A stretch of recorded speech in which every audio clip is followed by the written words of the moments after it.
¿Qué tal? Les habla Jorge Gestoso. En el programa de hoy, la situación en Colombia con otro notable invitado,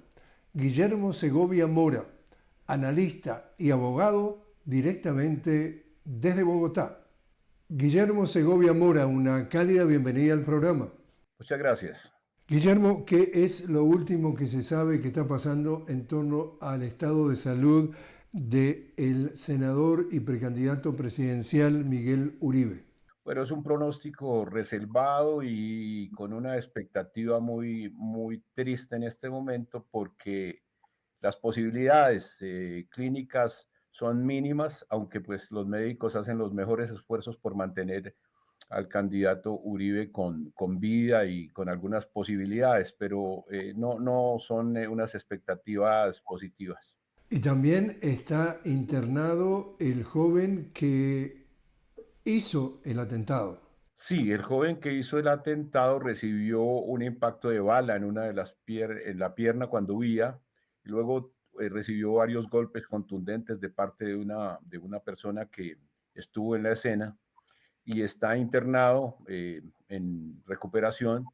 y bajo el cuidado de un dispositivo muy importante de seguridad en la medida en que es el eslabón que las autoridades valoran con mucho mayor aprecio por las posibilidades que brinde información que pueda llevar al origen de ese atentado. Y respecto en general, el panorama, ¿qué es lo que está pasando en torno a este atentado? Eh, bueno, Colombia permanentemente tiene sobresaltos que están derivados de que somos un país inmerso en una situación de violencia, que no obstante hubo un reciente proceso de paz en el año 2016 con el contingente guerrillero más grande en ese entonces en América Latina. Sobreviven otras situaciones como disidencias residuales de ese grupo y otras organizaciones de guerrilla que finalmente también han tenido vinculaciones con economías ilícitas. Tenemos una presencia fuerte de organizaciones transnacionales del narcotráfico y eso en un ambiente en que por primera vez ganó un gobierno de izquierda unas elecciones en un país que tradicionalmente había sido muy excluyente y muy cerrado, manejado por dos partidos tradicionales, y el hecho de esta victoria de la izquierda y los cambios que propone, pues han causado un ambiente de tensión permanente entre las reformas que por parte del presidente Gustavo Petro se quieren imponer en el país, que tienen que ver mucho con retrotraer derechos que fueron perdidos por sectores de la población al imponerse el modelo neoliberal hace unos 35 años, y también algunas reformas de modernización, pero que cuentan con una oposición cerrada de partidos tradicionales y de sectores de derecha. Esa oposición se ha hecho sentir muy fuerte en el Congreso de la República, que es donde finalmente estos programas se hacen realidad a través de leyes expedidas por las cámaras. Y allí pues ha logrado el presidente en un inicio de gobierno buscando un frente amplio que algunas medidas tuvieran curso porque tenían interés casi de todas las colectividades, no obstante la diferencia, pero en las de fondo se ha encontrado con una obstaculización muy fuerte al punto de que la reforma tal vez una de las más importantes, la laboral, que quería precisamente recuperar algunos derechos universales como la jornada diurna de 8 horas, el pago de horas extras en las nocturnas y los festivos, que son como los dos puntos más importantes, entre otros, pues encontraron una resistencia muy fuerte al punto que luego de haber sido aprobadas en la Cámara de Representantes, una de las dos escenarios del Congreso, en el Senado, en la tercera de 4 vueltas para ser aprobada por una coalición de partidos, fue hundida la reforma y archivada en forma abrupta, sin una discusión, lo que llevó a una tensión muy grande y al presidente a plantearse la posibilidad de abrir a una consulta popular la aprobación de esa reforma. Con la iniciativa presidencial de abrir a consulta popular, la oposición se vio en la obligación de desarchivar ese proyecto de reforma para tratar de impedir que se llevara esto a las urnas, con el temor de que el triunfo del gobierno hubiera sido aplastante, porque indudablemente la sociedad y los trabajadores iban a respaldar unas normas en su beneficio. Eh, entonces, ahora estamos en una situación compleja porque inmediatamente la oposición pasó a hacer todo lo posible por evitar que esa consulta se diera. En unos episodios bastante cuestionados, hizo que el trámite para convocarla fracasara en el Congreso. Ganó por una mayoría mínima, pero acusada de una cantidad de irregularidades. Y el gobierno ha acudido a una interpretación novedosa, audaz y bastante polémica de la Constitución para llevar esto directamente al pueblo para que vote la consulta, de eso, dejando de un lado el tema del trámite que se dio en el Congreso y que tendrían que definirlo los tribunales correspondientes. En este momento nos encontramos en esa situación. Precisamente el día sábado anterior, eh, el gobierno iba a expedir el decreto de la convocatoria y en la tarde sucedió el atentado contra Miguel Uribe Turbay. Entonces, estamos en una situación bastante convulsa, difícil, con enfrentamientos políticos. Esto rápidamente es el panorama, agregándole a ello que las fuerzas de oposición han tratado de señalar al gobierno de responsabilidades frente al atentado contra Miguel Uribe,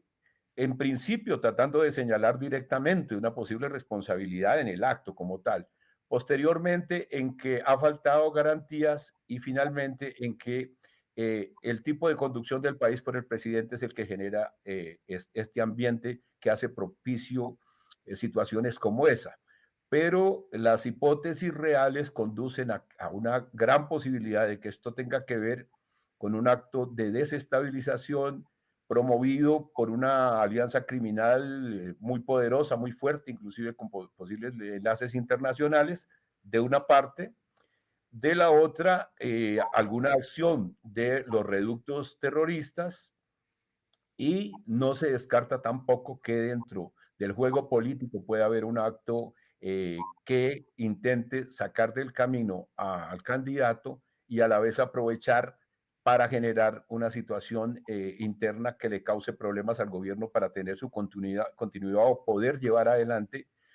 con legitimidad y a buen puerto las elecciones parlamentarias y presidenciales del año próximo. Eso es un poco el contexto, Jorge. En realidad tiene muchas facetas porque, digamos, para simplificar esto visto desde afuera, la gran pregunta es ¿quién manda? ¿Quién tiene el poder en Colombia? Porque se puede decir que hemos visto en América Latina que los líderes de izquierda llegan al gobierno pero no llegan al poder. El poder sigue en la oligarquía del 1% y las acusaciones en Colombia es que se repite ese patrón. Por otro lado tenemos el narcotráfico, por otro lado tenemos la guerrilla. Entonces se puede simplificar a decir, en realidad en Colombia el que manda es, puntos suspensivos, alguno de ellos. Bueno, el gobierno tiene un respaldo muy importante a nivel de base social, a pesar de todas las circunstancias difíciles que ha tenido que atravesar, pues mantiene en una votación propia o en un porcentaje de apoyo propio de entre el 30 y el 40% de las encuestas que vienen a corresponder un poco a su base social inicial cuando ganó la presidencia, a la que se juntaron otros sectores de centro, pero digamos en ese respaldo se mantiene y ha sido notorio en las movilizaciones en las calles y en todos estos eventos recientes. Pero sí, la afirmación yo creo que se corresponde. Digamos, el Estado como tal, eh, apenas el gobierno ejerce a través del Poder Ejecutivo porque tiene muchísimas dificultades siendo minoría en el Congreso. Las Cortes tienen una marcada tendencia conservadora y han sido también muy rigurosas al extremo y tal vez subrayando condicionamientos constitucionales ilegales y requisitos de todo tipo para que algunas de las medidas del gobierno no pasen. Los gremios confederados en el país mantienen una permanente oposición en contra de medidas de carácter económico, pero con incidencia social, básicamente, porque el gobierno siempre lo ha manifestado y se ha comportado en función de que haya dinamismo empresarial, pero tratando de comprometer ese apoyo a los sectores económicos con una contraprestación que tenga que ver con un respaldo a su programa social, y ha encontrado enormes dificultades. Y los partidos políticos de oposición que no han cesado en ningún momento de las descalificaciones, tanto por ser un gobierno de izquierda tratando de estigmatizarlo con la dictadura, con pretensiones de reelección constitucionalmente no permitidas, etcétera, pero además no tolerando el hecho de que en la presidencia de la República esté en este momento una persona como Gustavo Petro, que fue un luchador de izquierda a partir de haberse desmovilizado en un acuerdo de paz hace ya casi 30 años y que fue gestor de la Constitución que aún no rige, pero definitivamente recibe todo tipo de epítetos y de descalificaciones de todos esos partidos de derecha, y él, en la medida en que esto ha venido escalando, también pues es pugnaz, tiene un lenguaje fuerte, tratando de acentuar la necesidad de que la población se movilice en respaldo de sus propuestas y de las reformas requeridas y del proyecto político que él intenta sacar adelante. Entonces tenemos un ambiente muy convulso y un poder realmente difuso. Precisamente a raíz del atentado, lo que hemos visto es el intento de la oposición de deslegitimar al gobierno, de prácticamente anularlo como interlocutor, desconocerle la facultad que tiene de juntar a los partidos en función de tratar de buscar garantías para el proceso electoral que se avecina, y esto enturbia mucho más el ambiente. El Senado a la vez toma una decisión que indirectamente es un intento de golpe de Estado del legislativo al gobierno y nadie lo cuestiona, y es declarar que no sesiona cuando tiene que resolver problemas muy importantes, por ejemplo, qué va a pasar con la consulta popular, qué va a pasar con la reforma laboral, pero han decidido cesar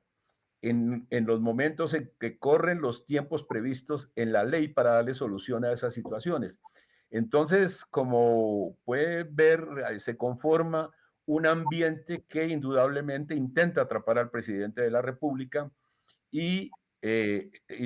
la única alternativa que tiene es acudir al movimiento social y a los partidos de izquierda y al sector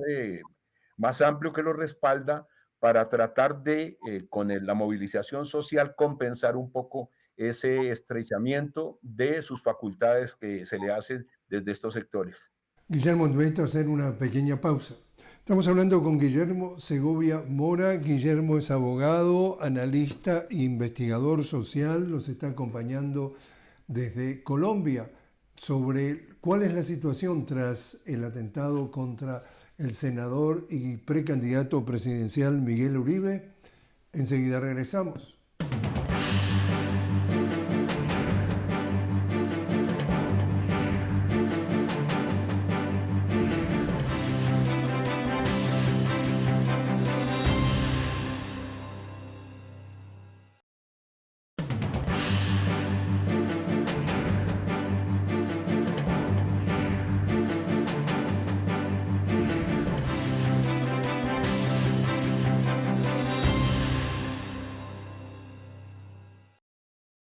Continuamos hablando con Guillermo Segovia Mora directamente desde Bogotá. Guillermo, abogado, analista e investigador social. Estamos hablando sobre Colombia tras el atentado de este pasado fin de semana al senador y precandidato presidencial Miguel Uribe. Acá estamos hablando de Colombia, uno de los países más desiguales del mundo. Gobernado por décadas por una oligarquía que ha dejado esa desigualdad institucionalizada. Son muchos los, no solamente filósofos, sino analistas, economistas, de alguna forma investigadores sociales, que califican que la desigualdad es una forma de violencia. Entonces el tema es un país que es considerado uno de los más violentos del mundo. Para muchos lectores de la situación esa desigualdad es la que produce precisamente la violencia. Y como decía mi muy querido Galeano, esto que tú nos estás relatando absolutamente de una forma brillante, es el mundo al revés. Es decir, acá estos violentos que manejan precisamente la desigualdad institucionalizada a través de manejar el poder y no el gobierno, tratan en su retórica de pintar que el violento es el discurso del presidente, el violento es el que quiere hacer una reforma laboral o una reforma judicial o una reforma pensional para tener más derechos. Tener más derechos es, para este discurso, ser violento. No es ser violento tenerlos precisamente en el nivel de marginación que tienen muchos de los presidentes que han tenido. Por ejemplo, estamos hablando de tú mencionabas muy bien en un momento el pasado de Gustavo Petro. Para bien, para una audiencia, acá hay un pasado de un señor Álvaro Uribe que ha creado el paramilitarismo, que ha inventado lo que le llamaban entonces los muertos falsos, es decir, la identidad en donde mataban a civiles y los vendían como guerrilleros. Esos parte de la moneda lo presentan a la opinión pública dentro de Venezuela, de Colombia, con el manejo de los medios hegemónicos y a nivel mundial, como que esos señores defienden, entre comillas, al pueblo colombiano, cuando lo que dice Galeano es el mundo al revés. Acá lo que estamos viendo es un presidente que está tratando de sacar justamente de la marginación a su pueblo y lo tratan de vender como el enemigo de la película. ¿Tú has escuchado también que esta versión que nos venden es absolutamente cuestionable, si no falsa? No, totalmente. En eso tiene mucho que ver y se repite en el contexto internacional como se da al interior del país por el manejo hegemónico de los medios de comunicación. La mayoría, los más poderosos, que hacen parte de grandes oligopolios, pertenecen a las firmas que dominan el país, 3 o 4 firmas muy importantes, y ellas son las propietarias de los principales diarios, de la radio y de la televisión. E indudablemente lo que transmiten es ese discurso que tiene que ver con lo que usted ha reflejado muy precisamente. Eh, Colombia ha vivido desde el año 48, para no referir a otros antecedentes históricos, pero digamos los que marcaron una inflexión y una ruptura y son más conocidos en Latinoamérica, desde el año 48 con el asesinato de Jorge Eliezer Gaitán, una secuela de violencia apenas en la que se ha intentado incidir hacia los años 90 del siglo pasado y luego en el 2016 del presente, para que fuerzas de carácter social insurgentes entraran en el juego político y buscaran una apertura que diera posibilidad a las reformas que exige la población en el tercer país más desigual del mundo, con una estructura agraria absolutamente feudal, con un sistema totalmente en poder del sector bancario y financiero, con una exclusión de derechos de los trabajadores que lleva al punto, por ejemplo, que uno de las cosas más relevantes de la reforma laboral sea que se respete las 8 horas diurnas de trabajo y se paguen las horas extras y los festivos, que se le acepte ciertas garantías a las organizaciones sindicales y muchas otras medidas respaldadas por la Organización Internacional del Trabajo, pero que al interior del país se hacen ver como un intento de quebrar a los gremios y a los sectores empresariales y de imponer el socialismo. O sea, es una retórica de el temor, la tergiversación, el desfigurar la realidad para llevar a la población a que identifique como un enemigo o como una persona que hace daño en la estructura social al presidente de la República, que como bien usted lo decía, es una interrupción de ese modelo oligárquico, eh, corporativista que existe en el país, buscando un equilibrio social, buscando espacios para que los sectores subalternos tengan algunas oportunidades de mejoría en su situación socioeconómica y que se presente una apertura política y democrática que ha sido también un gran esfuerzo del gobierno por llevar a la población pedagogía respecto de sus derechos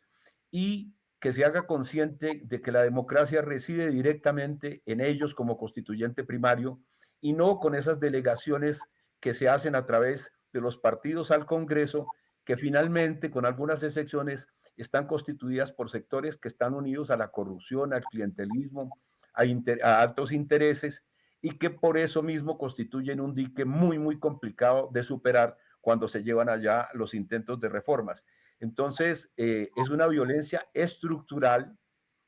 que en algunos casos se ha tratado de aliviar por la vía de negociaciones políticas de paz, que es una política de silenciamiento de fusiles, pero que no necesariamente va al fondo, a la raíz, precisamente esas causales, y que se tratan de dibujar a través de distintos discursos. Y cuando el movimiento social y estas situaciones que alteran la situación de convivencia y de relativas tranquilidades se han visto un poco tensionadas por la movilización social o por la actuación de otros factores, no ha tenido ningún inconveniente la oligarquía de este país y los sectores de los partidos políticos dominantes, la élite, en acudir a todo tipo de instrumentos de represión, como los que usted comentaba en este momento, el expresidente Álvaro Uribe, por ejemplo, que no es familiar de la persona que sufrió el atentado, pero pertenecen al mismo partido y podría ser eventualmente por quien opte Uribe como un posible candidato, dependiendo de lo que suceda con su vida. Eh, estas, expresidente está siendo juzgado no directamente por los hechos que lo involucran o lo señalan dentro de la creación del paramilitarismo y la muerte de más de 7,000 jóvenes en lo que se denominó falsos positivos, sino porque para tratar de tapar judicialmente esos hechos se cometieron otro tipo de delitos que los llevaron a comprar testigos, a distorsionar el proceso y en ese momento está en el banquillo de los acusados esperando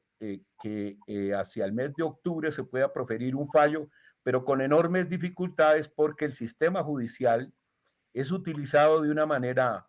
muy engañosa para que poco a poco se venzan los términos y llevar el proceso a un posible archivo, que sería dentro de la costumbre colombiana, lo que aquí se llama la justicia es para los de Ruana, siempre lo que se castiga es la pequeña delincuencia surgida de situaciones socioeconómicas, ciertos delitos de menor impacto, pero los grandes delitos relacionados con corrupción, con violencia, con masacres, con toda esta estrategia de contención social, prácticamente quedan impunes o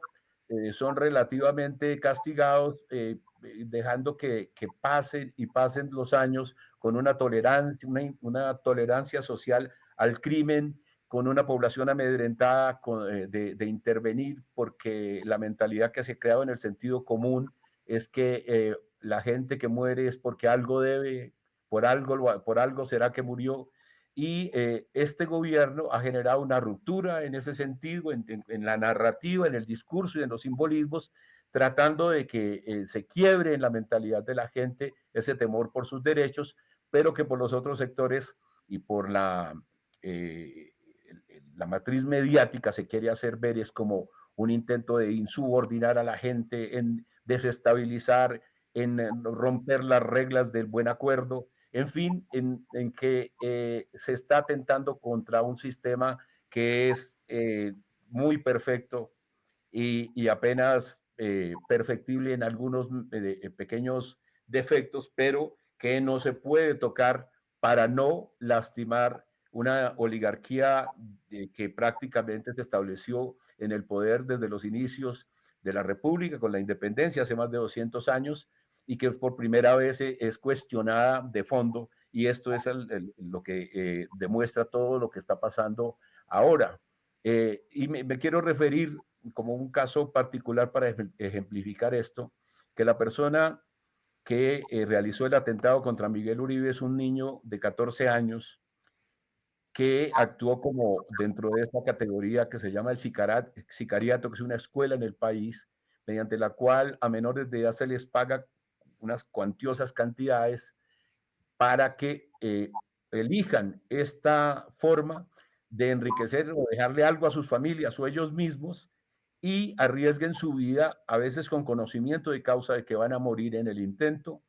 pero son menores de estratos populares sin ninguna ilusión, sin ninguna posibilidad y solo atraídos por una cultura que aquí se denomina la cultura traqueta y es el anhelar las grandes marcas, los lujos y pretensiones que están por fuera de las posibilidades de los estratos bajos y que llevan a estos muchachos desafortunadamente